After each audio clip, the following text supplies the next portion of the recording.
Cześć! W tym odcinku zmierzymy się z pytaniem: prawda czy fałsz? Zaczynajmy. Najstarszym znanym żyjącym zwierzęciem lądowym jest żółw o imieniu Jonathan. Prawda. Jonathan jest żółwiem olbrzymim i prawdopodobnie urodził się około 1832 roku, co czyni go najstarszym znanym zwierzęciem lądowym na świecie. Mieszka na wyspie Świętej Heleny na Oceanie Atlantyckim. W kosmosie nie ma grawitacji. Fałsz. To stwierdzenie jest błędne. W kosmosie grawitacja występuje, choć jej siła jest znacznie mniejsza niż na Ziemi. Grawitacja to siła przyciągania, która działa między wszystkimi obiektami posiadającymi masę. To ona sprawia, że planety krążą wokół gwiazd, a przedmioty spadają na Ziemię. George Washington uprawiał konopie w swoim ogrodzie. Prawda.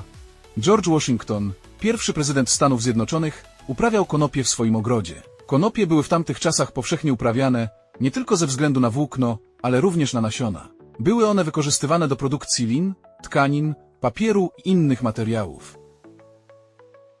Piorun nigdy nie uderza 2 razy w to samo miejsce. Fałsz.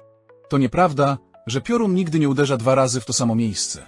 Jest to popularny mit, ale w rzeczywistości wysokie obiekty, takie jak wieżowce, mogą być wielokrotnie trafiane przez pioruny podczas jednej burzy. Na przykład Empire State Building jest uderzany przez pioruny średnio 25 razy w roku. Piorun, jako wyładowanie elektrostatyczne, szuka najłatwiejszej drogi do Ziemi. Wysokie obiekty, takie jak budynki czy drzewa, często stanowią taką drogę, dlatego piorun może uderzyć w nie wiele razy. Najbliższym żyjącym krewnym tyranozaura jest kura. Prawda. Najbliższymi żyjącymi krewnymi tyranozaura są ptaki, a w szczególności kurczaki. Ewolucja doprowadziła do tego, że ptaki, w tym kury, wywodzą się od dinozaurów teropodów, do których należał również słynny tyranozaur Rex. A oto dowód. Naukowcy przełamali kość udową tyranozaura, z której udało się wyizolować materiał do badań genetycznych i te badania potwierdziły, że najbliższym żyjącym potomkiem tyranozaura jest kura. Naukowcy potrafią wytworzyć diamenty z masła orzechowego. Prawda. Naukowcy w Niemczech opracowali metodę, w której masło orzechowe poddawane jest wysokiej temperaturze oraz ekstremalnie wysokiemu ciśnieniu, porównywalnemu z ciśnieniem panującym w jądrze Ziemi. W tych warunkach atomy węgla w maśle orzechowym łączą się, tworząc strukturę diamentu. Proces ten nie jest jednak prosty ani wydajny i nie jest to ekonomicznie opłacalne. Karaluchy są jednymi z najstarszych owadów na Ziemi, ich przodkowie żyli na długo przed pojawieniem się dinozaurów. Prawda. Niektóre z najstarszych skamieniałości karaluchów pochodzą sprzed około 300 milionów lat, podczas gdy dinozaury pojawiły się około 230 milionów lat temu. Karaluchy przeszły długą drogę ewolucji i przetrwały wiele globalnych katastrof, w tym wymieranie dinozaurów, a to świadczy o ich niezwykłej zdolności adaptacji. Jak oddasz mocz w basenie, to woda zmieni kolor. Fałsz. Woda w basenie nie zmienia koloru na skutek moczu. To mit, że istnieje substancja, która zabarwiłaby wodę basenową po kontakcie z moczem. Mocz w basenie reaguje z chlorem, tworząc nieprzyjemnie pachnące i potencjalnie szkodliwe substancje, ale nie zmienia koloru wody. Ludzie używają tylko 10% mózgu. Fałsz. Ludzie wykorzystują cały mózg, a nie tylko 10%. Każda część mózgu pełni określoną funkcję, a badania pokazują, że cały mózg, a nie tylko jego fragment, jest aktywny. Neurolog Barry Gordon podkreśla, że używamy praktycznie każdej części mózgu i większość jego części jest aktywna cały czas. Gdyby ten mit był prawdziwy, uszkodzenia mózgu nie miałyby tak poważnych konsekwencji, jak to ma miejsce w rzeczywistości. Techniki obrazowania mózgu pokazują, że różne obszary mózgu są aktywne w zależności od wykonywanych zadań, ale żadna część nie jest całkowicie nieaktywna. Ewolucyjnie nie wykształcilibyśmy tak dużego i złożonego organu, gdybyśmy wykorzystywali tylko jego niewielką część. W 1912 roku został przeprowadzony zamach na Theodora Roosevelta podczas kampanii prezydenckiej. Prawda. Roosevelt został trafiony kulą przez zamachowca w klatkę piersiową w czasie wygłaszania przemówienia.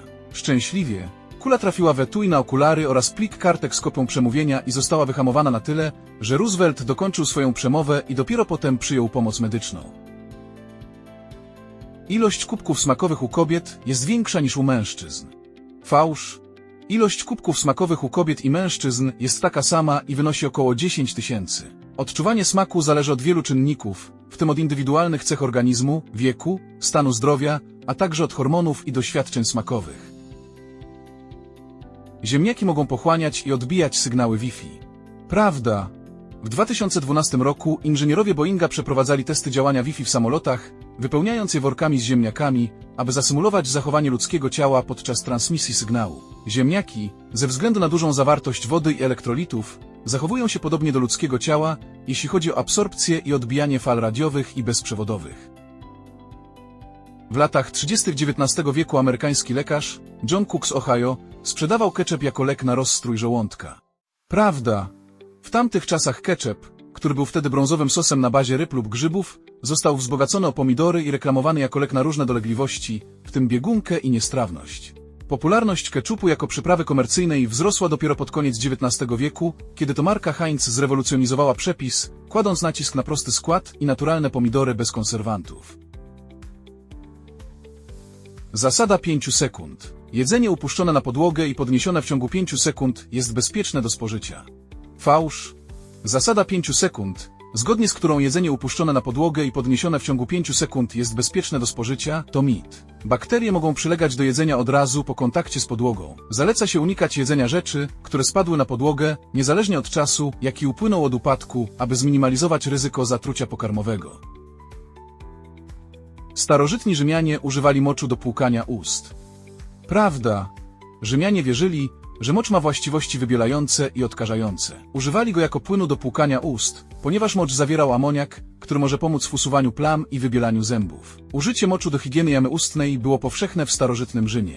Mocz był zbierany, przechowywany i używany do płukania ust, a nawet uważano, że mocz z niektórych regionów był lepszy niż z innych. Niezdrowo jest łączyć pomidora i ogórka w jednym posiłku. Fałsz. Nie jest szkodliwe łączyć ogórka i pomidora w diecie. Ogórek zawiera enzym askorbinazę, który rozkłada witaminę C zawartą w pomidorze.